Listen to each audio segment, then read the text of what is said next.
Race for Government House GRA Benin enters home run. Candidates woo voters as verbal crossfire threatens to spiral out of control.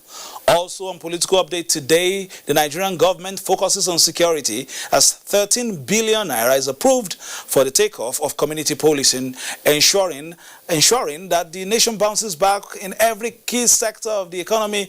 Is on the front burner today. We shall be looking at opportunities in the rural areas. And on the sub-regional level, ECOWAS heads of state and government unyielding in the task to restore Mali to constitutional order, peace and security. We have these and more for you on the program, so strap yourself in and let's set sail. I am Fisayo Ogunfuyi. Welcome.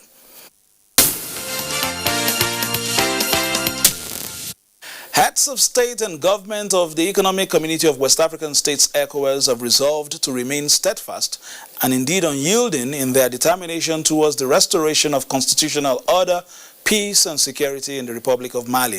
This is contained in a declaration adopted after an extraordinary session on the political situation in the West African nation. The interactive engagement by the ECOWAS leaders held virtually was informed by the coup d'etat in Mali and its potential consequences on the social well-being, security and economy of the West African nation and the sub-region. The meeting, which lasted about 4 hours behind closed doors, critically analyzed the situation and came up with far-reaching measures on the way forward. Apart from insisting on the restoration of constitutional order as well as the unconditional release of President Ibrahim Keita and all those arrested, the West African leaders also ordered an immediate stoppage of economic relations with Mali. Exceptions are, however, granted to staple foods, fuel and medication for the sake of Malian populace. In the meantime, doors of the ECOWAS leaders will remain opened for continued engagement with all parties to the crisis. They therefore mandated former President Goodluck Jonathan, who is the ECOWAS Special Envoy and head of the mediation mission, to visit Mali alongside the President of the ECOWAS Commission, Jean-Claude Cassibrou, to convey the resolutions adopted at the extraordinary summit. President Muhammadu Buhari and his counterparts commended the ECOWAS chairman and president of Niger, Muhammadu Isufu, for his continued efforts at addressing the political situation in Mali since the results of the disputed parliamentary elections were announced in March.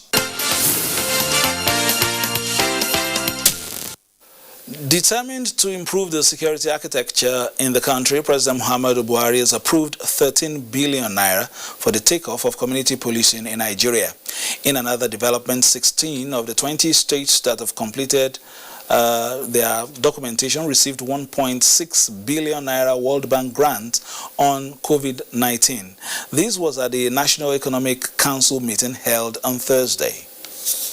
Utilization of the funding for the community policing in the states. Governor Abdullahi Sule, during a media briefing after the meeting held virtually and anchored from the office of the Vice President, recalls the presentation of the National Security Advisor on the state of security in Nigeria in June 2019, and says the concern of the National Economic Council led to the inauguration of an ad hoc committee on security and community policing, headed by Governor Kayode Fayemi of Ekiti State.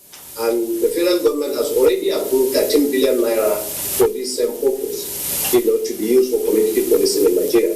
And Vice President Yemi Osinbajo directed the governors, the Secretary to Government of the Federation, the Finance Minister and the Inspector General of Police to work out how the funds would be utilized to ensure an effective implementation of community policing in the country. On the World Bank stimulus package for states in Nigeria and COVID-19 pandemic, Governor Abdullahi Sule says the institution has approved 35 states in Nigeria, as one of the states is yet to file in its application.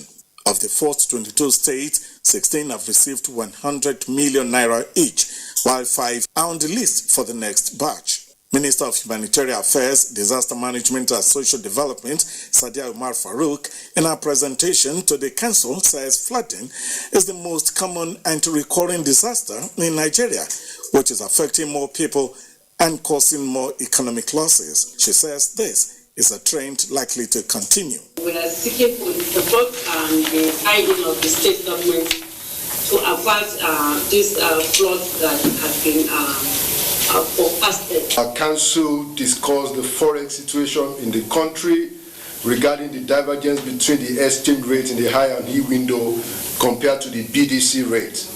The VP suggested and council resolved that the Central Bank Governor and the Finance Minister should engage the NGF, Nigerian Governors Forum's leadership on this issue, especially the concerns of the governors on the monetization rate used for FAC and revert to NEC.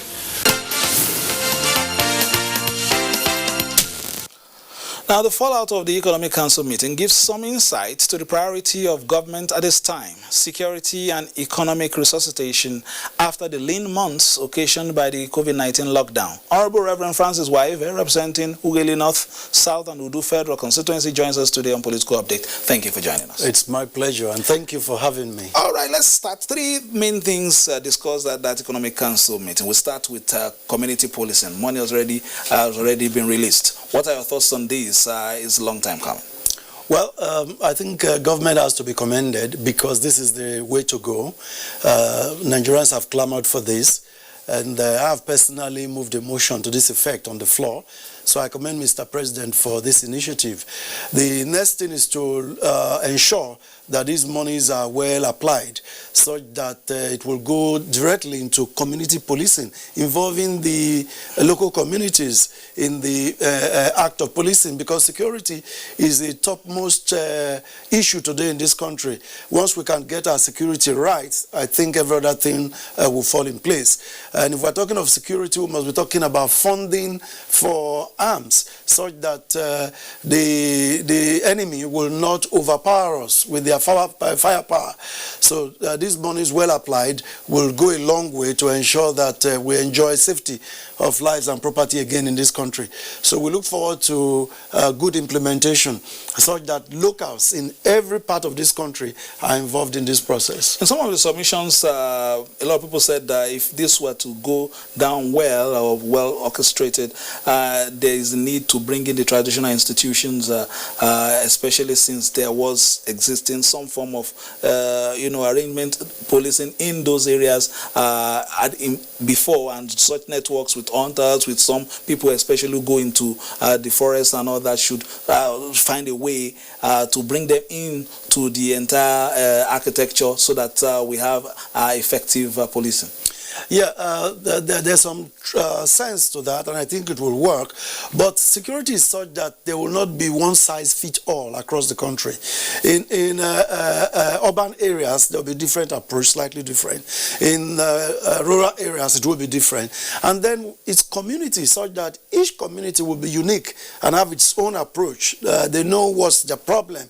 They know the areas where these bandits and terrorists and kidnappers and whoever, they know the areas these things are coming from, such that one would expect that they would apply their funding, their resources to those specific areas, and not necessarily a nationwide template. Otherwise, we'll be falling back into that same trap of a national police force which does not have the community element. So my position is that the community element must be emphasized in terms of personnel, in terms of local problems, in terms of local solutions to these problems. And where traditional institutions can be useful, why not?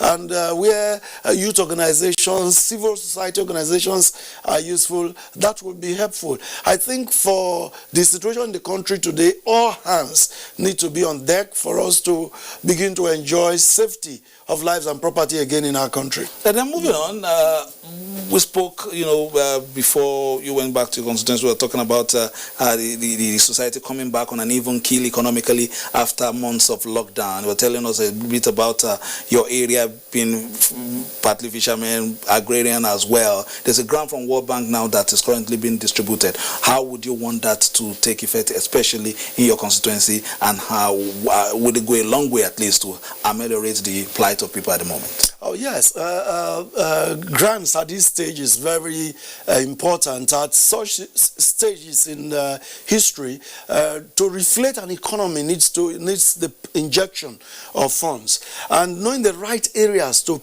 inject those funds in is very crucial, and such that small-scale industrialists, small-scale businesses, even individual traders, if they can be identified and funded, it will go a long way to boost the economy and reflate it again. And I think that this is what the World Bank grant is trying to do. One hopes that this will be faithfully implemented, such that people who are really in need and people who have no connections and all that will benefit. In my constituency, for example, Ugele North, Ugele South, and Udu in Delta State, on my last trip, a number of persons had benefited from the COVID-19 NISA fund, which is quite good, quite commendable of government. Such measures should continue to be taken so that before we know it, the economy will be reflated and will not go into recession, as happened a couple of years back.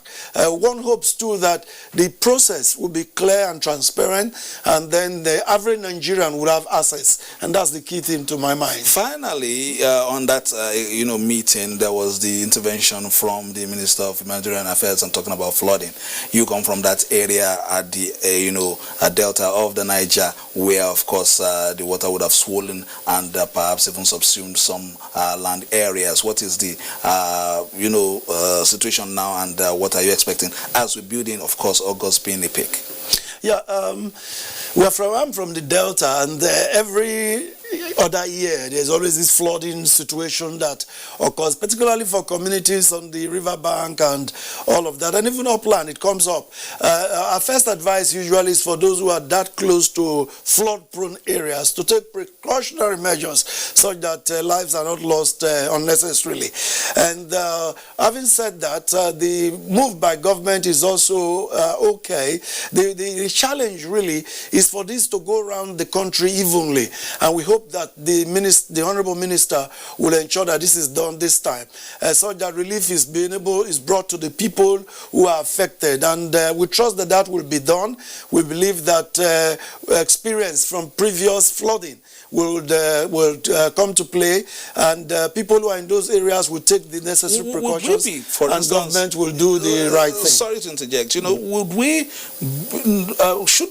Shouldn't we be looking at issues of perhaps slight relocation, maybe moving further away from the banks? Or if it continues like this, do you come, the flood comes, you go, and then you return, the flood comes again? It becomes a cycle. The challenge really is your ancestral home is difficult.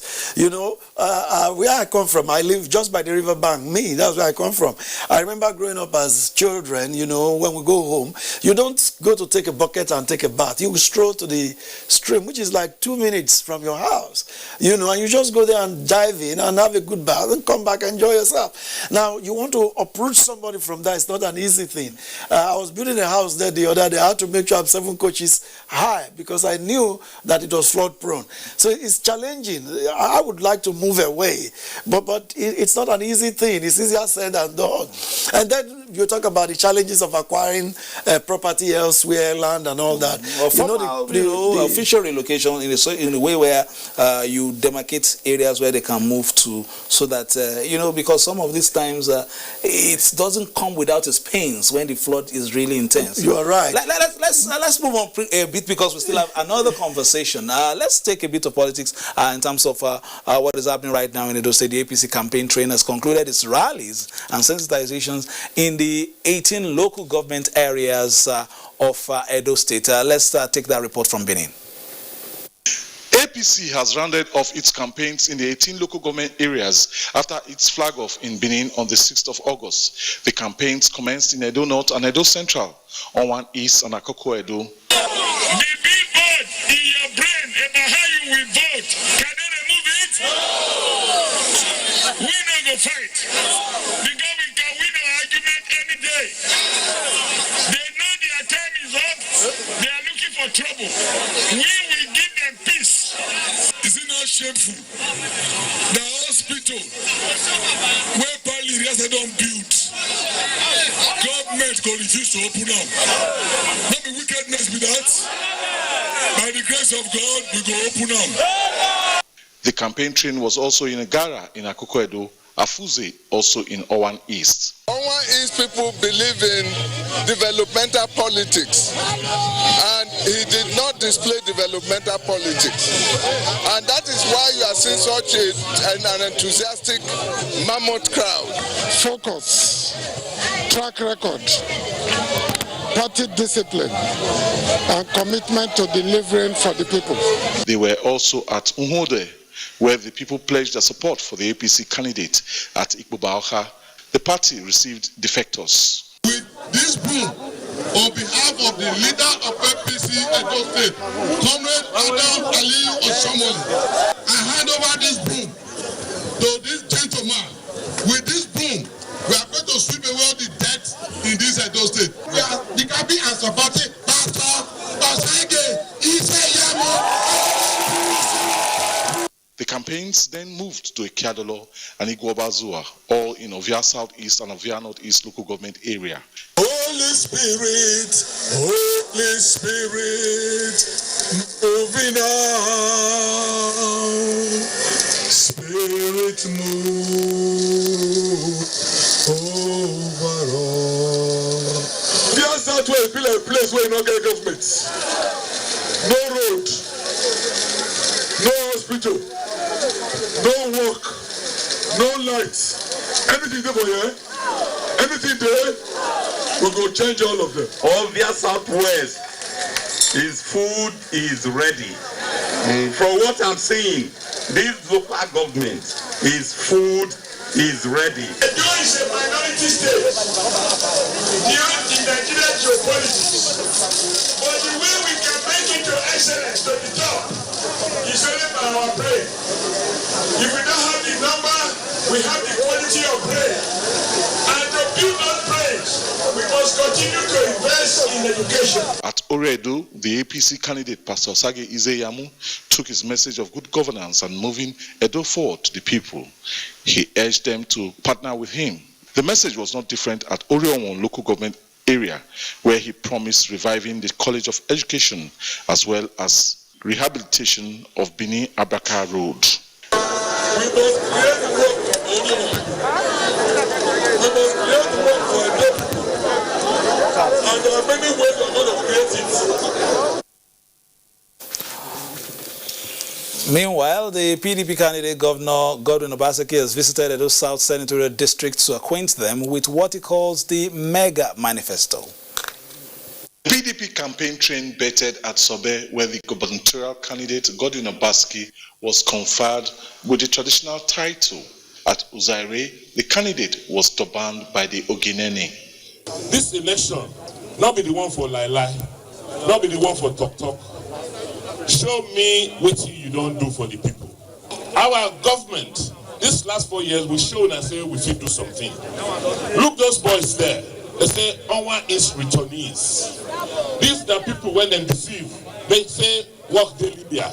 They carry them through deserts. Almost 30,000 of them. By the grace of God, we don't work with EU and many European countries to bring them back home. And as we bring them, that's what we settle them. The PDP candidate at Oredo promised to improve on the internally generated revenue of the state and provide soft loans to market women. You have taken it upon yourself to volunteer your time, to go from door to door, from store to store. Not because of any direct benefit you will receive today, but because of your future. When I come back for my second term, what we have done in our first time will be a joke. Governor Obaseki also drummed support for his ticket from ward to ward in Edo North. And then the Independent National Electoral Commission, INEC, has met with the media in Edo State to seek support and partnership to ensure a fair and professional coverage of the governorship election this year and other by-elections yet to be conducted. This National Electoral Commission, faced with the task of conducting the Edo and Ondo governorship elections and 15 outstanding by-elections within the context of COVID-19, is left with no option than to fine-tune its modus operandi of conducting elections.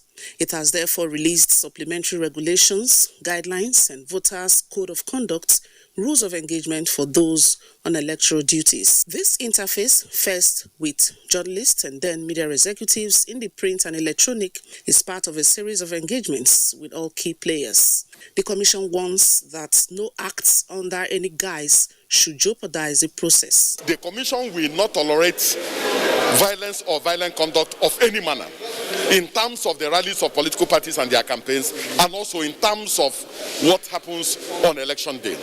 To further ensure transparency, the Commission has introduced innovations technologically, including the creation of a portal to address media accreditation and other processes. Voters are expected to adhere strictly to guidelines as accreditation and voting are to hold simultaneously beginning at 8:30 in the morning to 2:30 in the afternoon. In this area, there is need to continually educate voters. It needs the collaboration of everybody that has the interest of Edo State at heart.